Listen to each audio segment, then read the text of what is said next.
Vamos para o dashboard, então? Vamos lá. Como é interpretar, né, esses dados? Eu vou abrir aqui. Compartilhar aqui para vocês.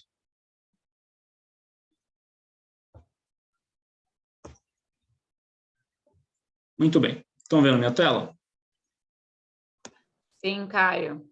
Beleza. Então, bom, não tem nome inteiro aqui de ninguém, mas finjam que vocês não estão vendo o nome de ninguém. Eu vou aqui, né, quando a gente assina a plataforma, você tem acesso a esse dashboard, né, que é uma plataforma, você vai ter o nome de vocês aqui, então, Sabrina Lache, né, Luiz Carvalho, a Natane e Cristina, Gabriela Salvador. Então, cada um vai ter o seu nominho aqui, o teu perfil, e essa vai ser a plataforma dos seus pacientes, tá? Então, essa aqui é a primeira página da plataforma. Então, aqui estão todos os pacientes, né, que estão aqui, no caso, na minha plataforma, desde quando comecei. E aqui tem, se o paciente quiser colocar foto, ele coloca e tal. Então, aqui resume a data de início, o último acesso, tá? Isso é importante, por exemplo, para busca ativa.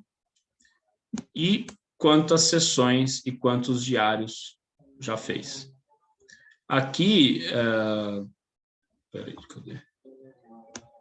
Aqui, quem que perguntou isso mesmo, da discrepância das sessões e do diários? Não lembro quem foi, mas aqui, por exemplo, aqui você pode ver, né? Às vezes o cara tem 22 diários, 3 sessões. Então, ele não está fazendo sessão nenhuma, ele só está preenchendo o diário de sono. Provavelmente ele não está se tratando, tá? Então, vamos lá. Deixa eu pegar, ó. Vamos lá no Cláudio. Então, toda vez que você clica, Cláudio terminou recentemente o protocolo. Então, toda vez que você clica aqui, né, vai aparecer a página do paciente. Aqui, lembra que no início, né, do tratamento, no início das sessões, a Sônia pergunta para o paciente o que o paciente quer. Eu quero dormir mais rápido. Eu quero manter o sono, eu quero dormir mais continuamente. Eu quero acordar no horário que o meu despertador toca. Eu quero ter mais energia. Eu quero ter mais disposição. Então, aqui, ele compila os objetivos do paciente. Então, no caso do Cláudio, ele quis melhorar a energia. Ele quer acordar mais descansado. A Sônia pergunta também se tem outros diagnósticos. Então, no caso, o Cláudio tem apneia obstrutiva do sono também, tá? Aqui, como eu disse, se o paciente quiser colocar uma foto, ele coloca a data de início, né, quando ele fez a primeira sessão, quantas sessões ele já fez e a idade, certo? Depois, nessa parte aqui, deixa eu dar um zoom out aqui. Pronto.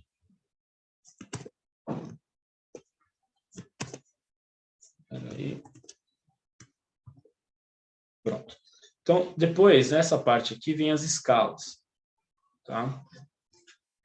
Então, acho que a Graziella perguntou, né, quais escalas eram. Então, a gente tem a EGI, que é o índice de gravidade de insônia, a PHQ, que é de depressão, e a HAD, que é de ansiedade. Então, aqui é o resumo das escalas, a pontuação, e é legal porque você vê a evolução, né? Então, aqui é a primeira vez que ele preencheu, o índice de gravidade de insônia, na época deu 17, e aqui a última vez que ele preencheu, que deu 8, tá?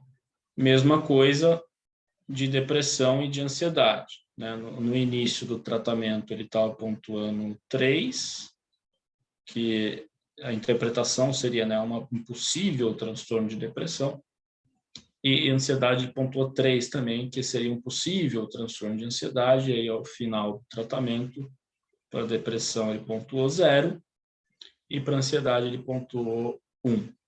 Caio? Oi. Essa Esse convite para preencher novamente, ele vai aparecer só na última sessão? Geralmente ele aparece na primeira vez, na primeira semana, né? Um preenchimento no meio do tratamento e um no final. Tá? E esse convite é automático. A própria Sônia calcula quando que o paciente vai preencher essas escalas. Tá? Vocês não, como profissionais, vocês não precisam ficar preocupados em saber, né, quando o paciente vai preencher ou não. O fato é o seguinte, volto a dizer, o paciente fala que está bem, que melhorou, que está ótimo, que nunca mais vai ter insônia na vida, que ficou super feliz. Aí você abre aqui o dashboard e está, em vez de diminuir a IGI, está aumentando. Ou ele continua pontuando para depressão e para ansiedade. É aquele papo de rever o diagnóstico, refaz a entrevista, mostra isso para o paciente, ó, estou vendo aqui uma discrepância, né, entre o que você está falando e o que você preencheu na escala, né? Está acontecendo alguma coisa, tem algum outro sintoma, alguma outra questão que você gostaria, né, de discutir, que a gente ainda não abordou, é perguntar ativamente mesmo. Às vezes a gente acha que o paciente vai ficar inibido, mas pelo contrário, né? Quanto mais postura ativa a gente tiver, melhor, tá? O outro lado também é verdade, né? O cara pontua aqui menos de 8 no IGI, não pontua nada na depressão, nada na ansiedade e fala para você que está extremamente sintomático. Então, são essas coisas que a gente tem que ficar atentos, essas discrepâncias entre dados objetivos e dados subjetivos. Mas o principal parâmetro é o IGI. Então, o alvo é menor do que 8, que é sem sintoma de insônia significativo. Bom, seguindo aqui no nosso dashboard, aqui é o resumo dos ciclos de restrição de sono. Tá? Então, cada linha dessa é um resumo dos ciclos de restrição de sono. Então, como eu disse para vocês, a primeira semana é a semana basal. A inteligência artificial está conhecendo aquele paciente, certo? Então, ela vai perguntar um monte de coisa e olha só que interessante. Esse paciente aqui, vocês estão percebendo alguma coisa aqui que chama atenção? Essa semana basal? Alguém quer falar?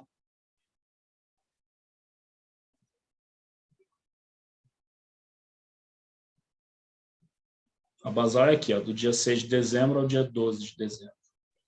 Muito tempo na A cama. latência? Certo? Então, muito tempo na cama, latência. O que mais? Os principais, acho que foram falados. Tá? O que mais chama atenção é o tempo, é a discrepância, né? Entre tempo total de cama e tempo total de sono. Então, nesses 6 dias, né?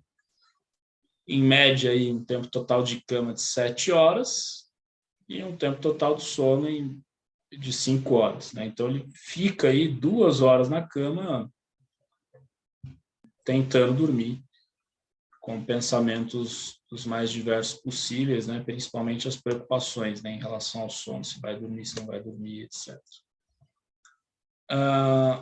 Latência de sono aumentar, então em 2 noites dessas 6, ele teve uma latência para início de sono maior do que 30 minutos. Ele teve 6 noites, ou seja, todas as noites do período basal com despertar, e teve 4 noites com tempo acordado após o início de sono maior do que 35 minutos, né, que é o nosso ASO aumentado. O ASO é uma sigla em inglês, tá?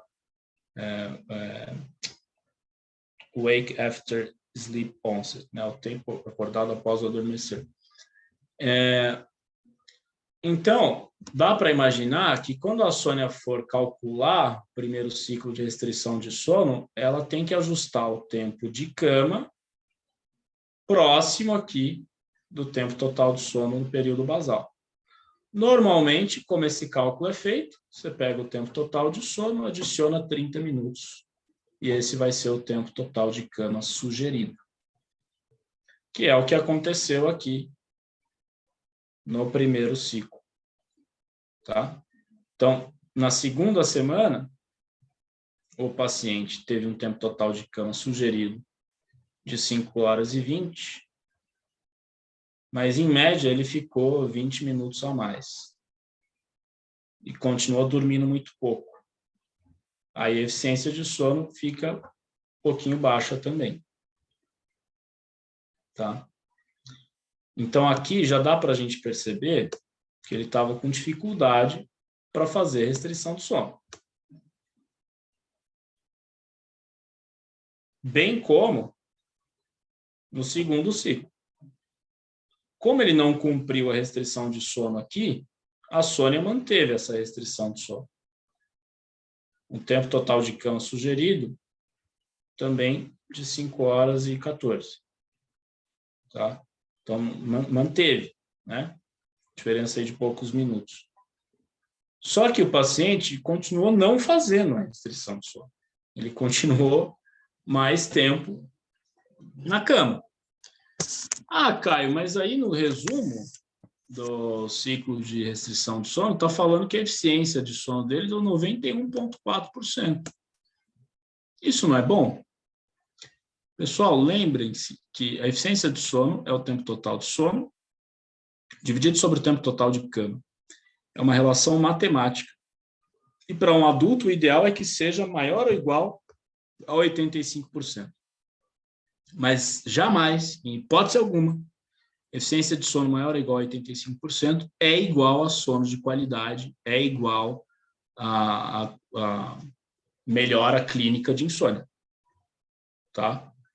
Então, neste momento, a eficiência de sono dele deu 91,4%, porque o tempo total de sono dele foi de 5 horas e 40, e o tempo total de cama foi de 6 horas e 11. Quando você faz essa conta, dá 91,4%. Mas eu lembro exatamente como ele estava aqui em consulta durante esse ciclo 2 de restrição de sono. Ele estava péssimo. Tá? Ele continuava relatando que estava com dificuldade para dormir, que acordava várias vezes à noite. Tá? E tem a questão da apneia, que o CPAP dele não estava muito bem ajustado, mas ele continuava preocupadíssimo com o sono dele e não conseguia largar indutor de sono. Tá? Aí eu falei, olha, você tem que começar a fazer restrição de sono. Ele falou, pô, mas tá muito pouco para mim, acho que 5 horas é difícil, não sei o que. Eu falei, tá bom, então vamos aumentar um pouquinho, será que se eu aumentar um pouquinho esse tempo de cama você consegue fazer?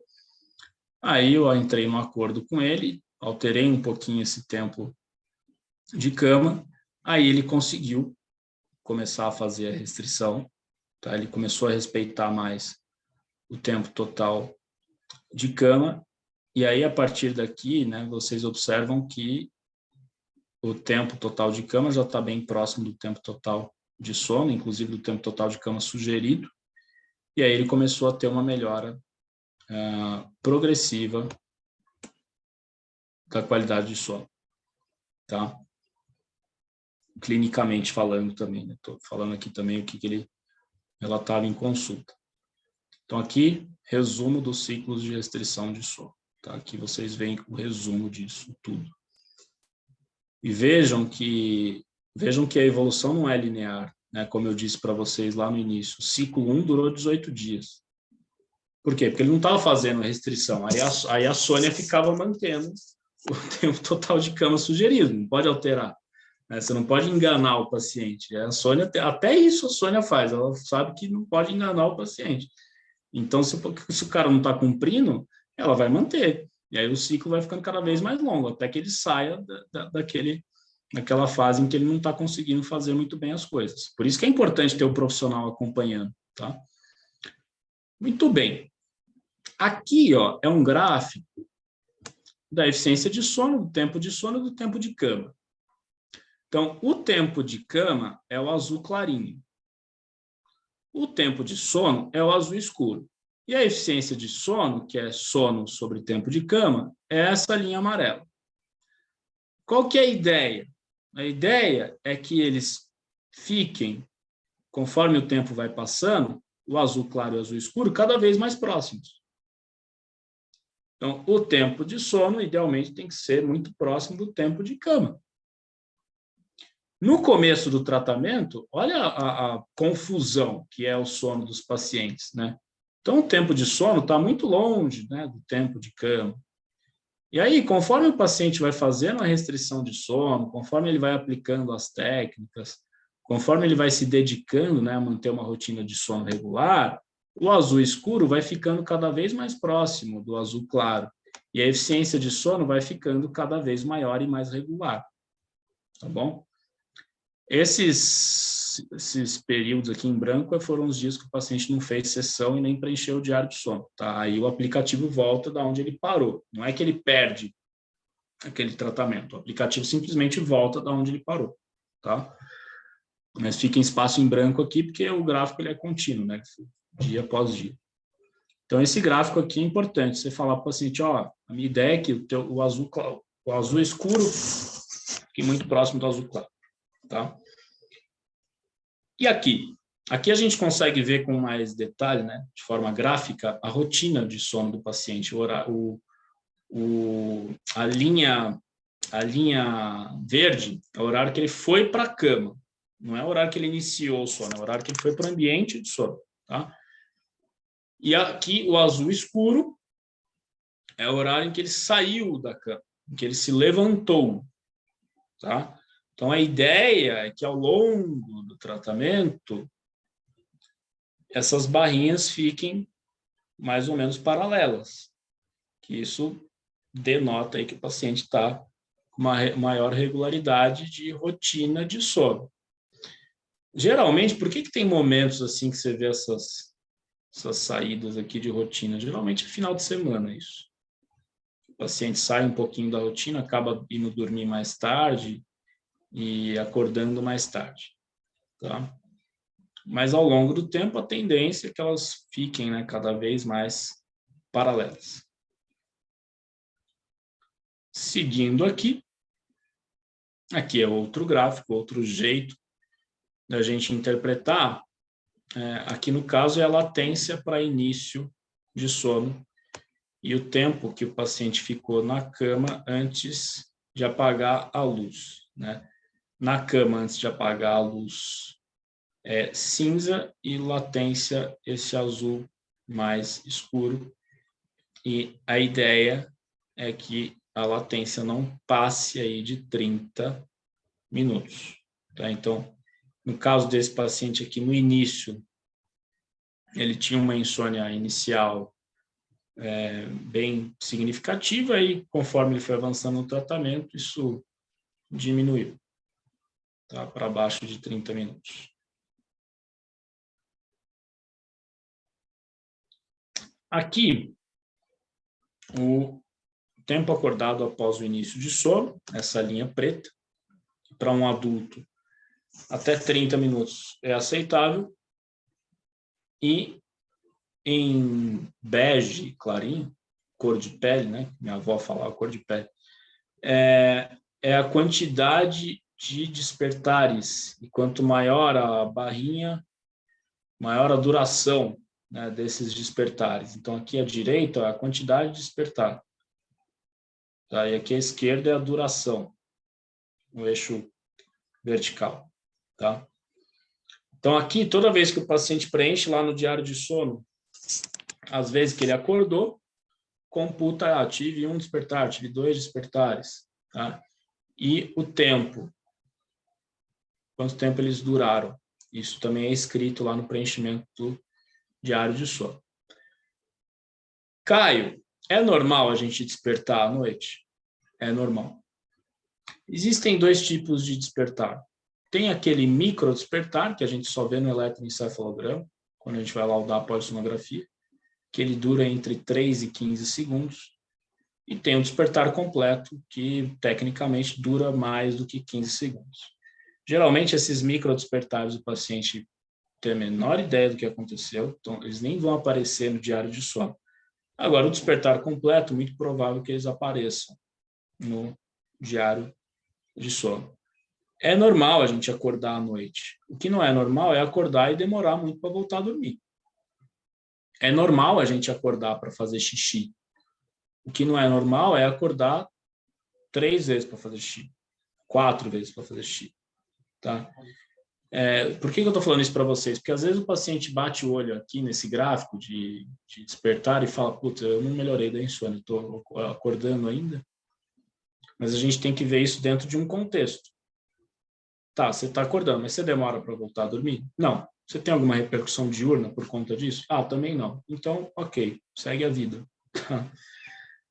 Mas não é normal ficar acordando 5, 6 vezes à noite, mesmo que não demore para voltar a dormir, né? Porque gente que acorda 5, 6 vezes à noite vai ter um prejuízo. Tá? Muito bem. Aqui são os interruptores de sono.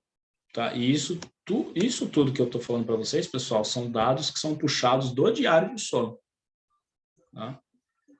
Os interruptores de sono internos e interruptores de sono externos. E aqui embaixo tem a sigla para vocês verem. E toda vez que o paciente fala, meu sono foi fragmentado porque eu acordei para ir ao banheiro, que é a privadinha aqui. No caso desse paciente, é o principal interruptor de sono dele, é um interruptor de sono interno. Ele fala para mim que todo dia, 4, 5 da manhã, ele acorda para ir ao banheiro. A diferença, o que está acontecendo agora? Antes, ele demorava demais para voltar a dormir. Agora, ele não demora mais para voltar a dormir. Ele só vai ao banheiro, volta e dorme facilmente. Tá? Então, toda vez que o paciente assinala esses interruptores de sono, o gráfico vem aqui e marca a bolinha. Então, o barulho é esse alto-falante aqui, luz, claridade, o parceiro ou parceira de cama, temperatura, sonho, pesadelo é a nuvenzinha, dor, né? A gente sabe que quem tem dor crônica tem sono fragmentado, na grande maioria das vezes, e o banheiro. Então, aqui eu consigo identificar tudo que está despertando esse paciente, tudo que está atrapalhando o sono dele. Tanto interruptores de sono internos, quanto interruptores de sono externos. Seguindo. Aqui, uma questão fundamentalmente subjetiva. Tá? Isso aqui é muito subjetivo. A gente está pensando em alterar isso, mas por enquanto a gente não chegou em nenhum consenso. Como que a gente vai tornar isso mais, vamos dizer assim, mais preciso? Tá? Mas o paciente ele preenche lá no diário de sono, né? A Sônia pergunta: como você acordou hoje, né? Disposto ou indisposto? Qual foi o seu nível de energia, né, no dia anterior? Então, o paciente tem alguns níveis aí de resposta, né, e ele vai pontuando aqui, formando essa linha. A ideia é que, ao longo da evolução do paciente, essa linha tende a subir, né, tanto para disposição quanto para energia. E aqui, pessoal, no eixo vertical, todas as técnicas que o aplicativo oferece, tá? E tem a sigla aqui para vocês se localizarem. Então, a gente separa em técnicas de relaxamento, que é a respiração profunda, mindfulness, muscular progressivo, visualização e treinamento autógeno, as técnicas cognitivas, estacionamento de ideias, intenção paradoxal, bloqueio de pensamentos, gratidão, desafiar pensamentos negativos, e as comportamentais, controle de estímulos, principalmente, junto com a restrição do sono, né, que fica lá em cima, e a fototerapia no final. Então, toda vez que ele preenche o diário de sono, ele vai assinalar qual técnica que ele fez no dia anterior, e isso aparece nesse gráfico aqui. É importante a gente visualizar isso, porque às vezes tem paciente que aplica só um tipo de técnica e fica muito limitado, tem paciente que alterna muito, não dá nem tempo de aplicar e colocar em prática uma técnica por tempo hábil, né, que a própria Sônia orienta. É ideal que você pratique essa técnica por 5 dias, e aí depois me diz o que você achou. tá? Então, aqui a gente consegue ver quantas vezes esses pacientes fizeram cada técnica aprendida.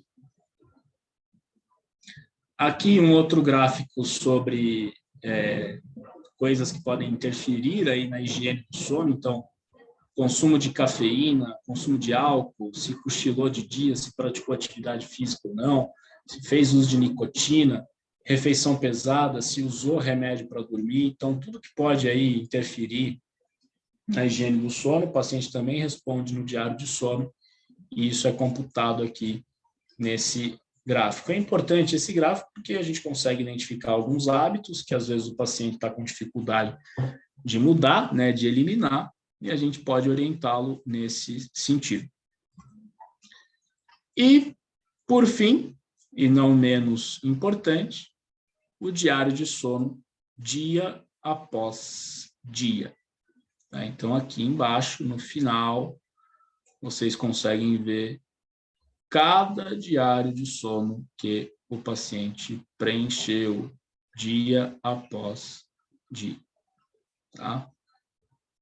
É legal ver a evolução, né? O paciente começa de um jeito, tá todo sintomático, né? Acordando muito tempo à noite, eficiência de sono baixa, e aí conforme ele vai evoluindo, né, as coisas vão melhorando, né? A rotina de sono fica mais regular, ele não fica tanto tempo acordado à noite, ele acorda, né, em horário relativamente fixo, tem dia que ele nem acorda à noite, e aí, conforme ele vai avançando, a rotina vai ficando bem regular, tá? Aqui a gente conseguiu fixar essa barra, né? Então, quando chega no final, a data, isso aqui é fixo, né? Então, a gente consegue identificar o horário que ele foi para a cama, quando que ele apagou a luz, quanto tempo ele demorou para pegar no sono, o tempo acordado após o início do sono, o horário que ele acordou, quando ele saiu da cama, o tempo de cama e a eficiência de sono e o tempo de sono, e aqui as tags, né, do que aconteceu. Então, aqui, por exemplo, ele fez controle de estímulo, estacionamento de ideia e acordou mais ou menos disposto. Aqui ele fez controle de estímulo, mas ele acordou para ir ao banheiro e acordou mais ou menos disposto. Tá? Então, você consegue identificar por essas tags também o que aconteceu na noite anterior. Uma coisa importantíssima, né? Acordou e saiu da cama. O paciente acorda no horário, mas ele demora 1 hora para sair da cama. Se vocês perceberem isso, é importante perguntar como é que você está acordando. Você acorda com dor? Você acorda cansado? Acorda sonolento? Acorda com preguiça? Você põe em soneca, várias sonecas? Ontem uma paciente me mostrou, ela tem 15 alarmes para acordar. 7h10, 7h12, 7h15, 7h21, 7, não sei lá, é lógico, né? Tem outros problemas, né, envolvidos, mas colocar vários alarmes, colocar várias sonecas, né, tudo isso contribui para essa inércia do sono. Isso pode ser sinal de outras coisas, né? Uma apneia não tratada, uma hipersonia idiopática, um transtorno de ritmo circadiano, o paciente é muito noturno, mas é obrigado a acordar muito cedo, e geralmente tem essa inércia do sono. Então, é importante esse olhar mais detalhado também para o diário de sono aqui, dia após dia, tá? Em vez de só olhar o resumo. E aqui embaixo, pessoal, ao final de cada diário de sono, o paciente tem um espaço para comentários. Ele pode fazer comentários em relação àquele dia. A Sônia pergunta assim, você quer comentar alguma coisa específica, né, nesse dia aqui? E o paciente pode escrever lá o que ele quiser. Então, no caso aqui, no dia 10 de dezembro, ele escreveu aqui, ó, dia fisicamente difícil. Não sei muito bem o que ele quis dizer com isso, mas não sei se ele estava com dor, se ele... Mas aí é importante, né, a gente ler esses comentários com os pacientes e perguntar, né, o que está por trás dele, o que aconteceu naquele dia e por aí vai, tá? Aqui também a gente consegue enviar um recadinho para o paciente, né? Ele recebe lá no e-mail dele, então a gente pode interagir também, Porque muitas vezes as informações por WhatsApp ficam perdidas, né? Então, se você quiser manter um diálogo aqui com o paciente dentro da própria plataforma, isso também é possível. A gente pode imprimir esses dados e entregar para o paciente. O que eu sempre faço no meu consultório é mostrar a tela, né? E se eu estiver atendendo online, eu compartilho a tela, igual eu estou fazendo aqui para vocês, e faço exatamente isso que eu fiz com vocês aqui. Etapa por etapa, tá? Etapa por etapa, o paciente entender o que ele está fazendo na jornada dele. Tá bom? Dúvidas? Quem quer perguntar alguma coisa? Entenderam os gráficos? Como é que a gente interpreta? Como é que a gente explica?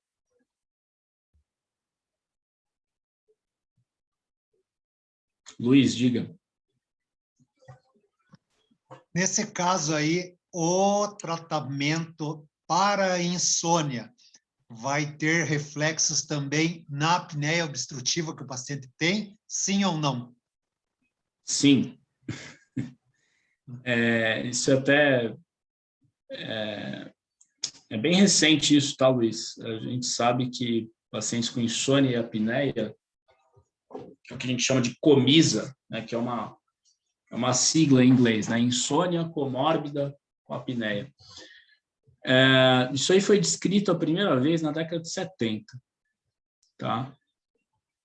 Foram 3 relatos de caso, foram descritos aí pelo Guilleminot, né, que foi um grande pesquisador na área de medicina do sono, e ele descreveu, né, pacientes que tinham sintomas de apneia, pacientes que tinham sintomas de insônia, ele fez a polissonografia e tinha apneia também.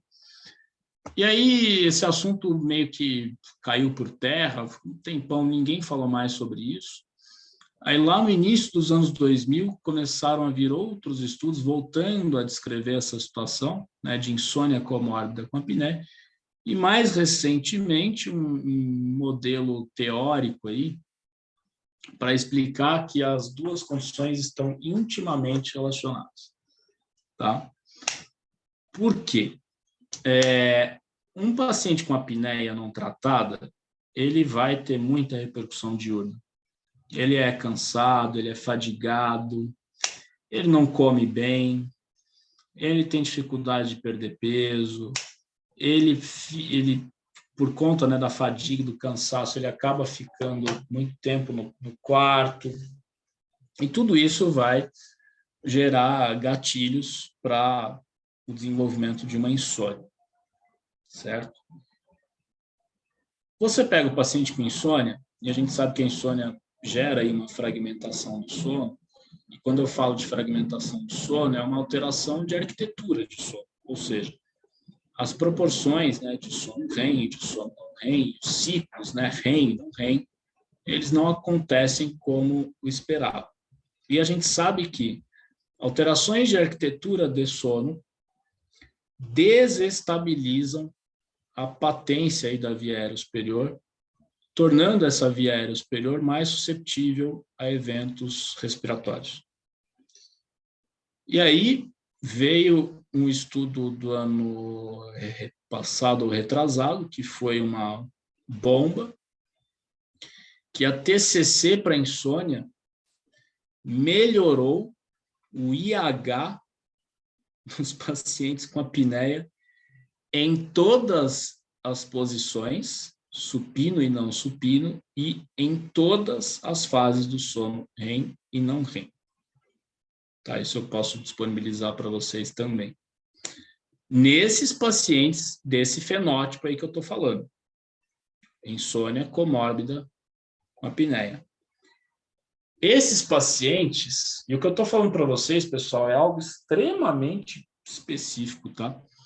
Que é algo novo, que a gente ainda está discutindo muitos fatores em relação a isso. Esses pacientes de insônia e de apneia, geralmente, como é que é a apneia deles? A apneia deles tem um predomínio de hipopneias, ou seja, é aquele evento respiratório, né? E quando a gente vai laudar, a gente vê a curva de fluxo, é uma diminuição, né, da amplitude da curva de fluxo de pelo menos 30%, por pelo menos 10 segundos. E aí esse evento tem que ser sucedido aí obrigatoriamente ou por um despertar ou por uma dessaturação. Esses pacientes que têm insônia e apneia, geralmente eles têm limitação de fluxo seguida de despertar e não de dessaturação.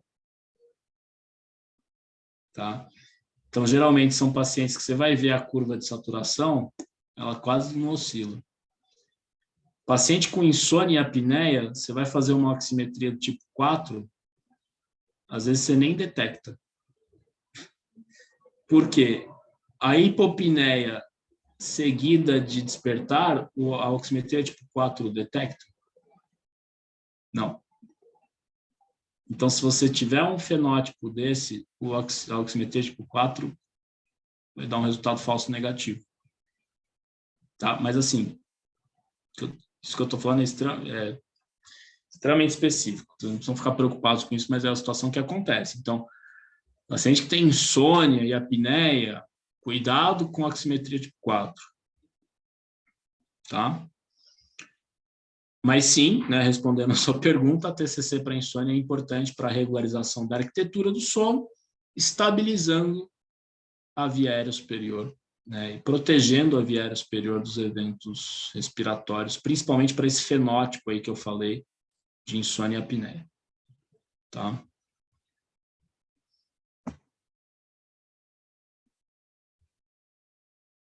O que mais? Dúvidas, perguntas? Em relação ao dashboard, como é que eu explico, como é que eu interpreto? Caio, Oi. eu não tenho dúvida com relação ao relatório, mas esse paciente que você está mostrando aí, em quantas semanas, quantos dias mais ou menos que ele começou a melhorar? Acho que foi 20 dias? Isso, a partir... Ele começou a melhorar quando ele começou a fazer restrição. Quando ele percebeu, né, que eu puxei a orelha dele, ele começou, né, no dia 7 de dezembro, mas até o início de janeiro ele não estava fazendo restrição.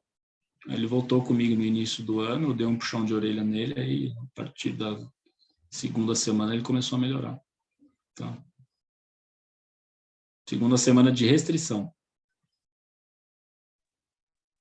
Ah, tá. É que assim, eu tô com uma pessoa que tá fazendo o vigilante do sono, tá fazendo a restrição do sono, só que tá um pouco complicado, porque ele acorda 4, 5 vezes durante a noite, e mesmo fazendo a restrição do sono, dormindo 5 horas, ele chegou a dormir 3 horas e 20 numa noite, 4 horas e meia, ele continua acordando 4, 5 vezes.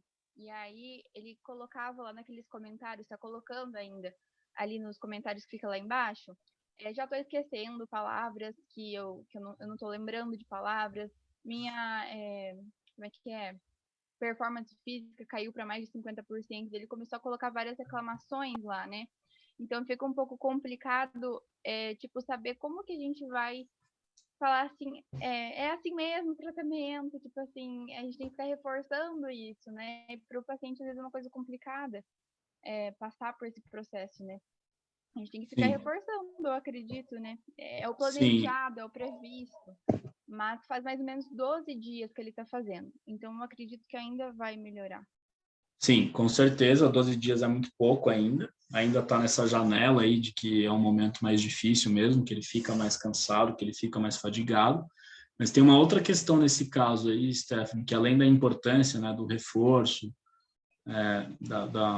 de que ele tem que fazer a técnica, né, tem que passar por isso, é um paciente que tem um tempo total de sono muito curto, então provavelmente ele precisa de um acompanhamento médico também para usar alguma medicação, e até para identificar se ele não tem outra comorbidade psiquiátrica ou clínica que pode estar contribuindo para esse despertar, e se essa queixa persistir, né, mesmo com a restrição de sono, fazer a polissonografia. Tá?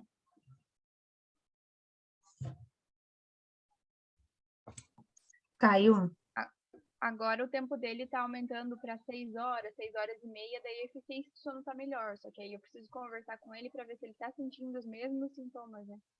Exatamente. Exatamente. Diga. Stephanie, eu não vi que tu não tinha terminado. Tá bem baixinho o teu áudio para mim. Caio, vale aplicar... Eu sempre aplico, né, escalas, tipo... Mas nesse caso, Epworth, O Epworth, se você quiser ter um parâmetro aí de sonolência diurna, mas não necessariamente. O Epworth é legal, faz parte da anamnese do sono, né? sim. Então, Eu aplico na anamnese esses questionários, mas depois, sei lá, se você quiser ver a evolução, né? se dá alterado. Se ele está muito sonolento na visita 0 e você quer comparar ao final do tratamento, você pode aplicar de novo. E aí você compara as duas e documenta isso em prontuário, né? O mesmo raciocínio do índice de gravidade de insônia, né? A escala ela serve tanto para auxílio diagnóstico quanto para acompanhamento. Então,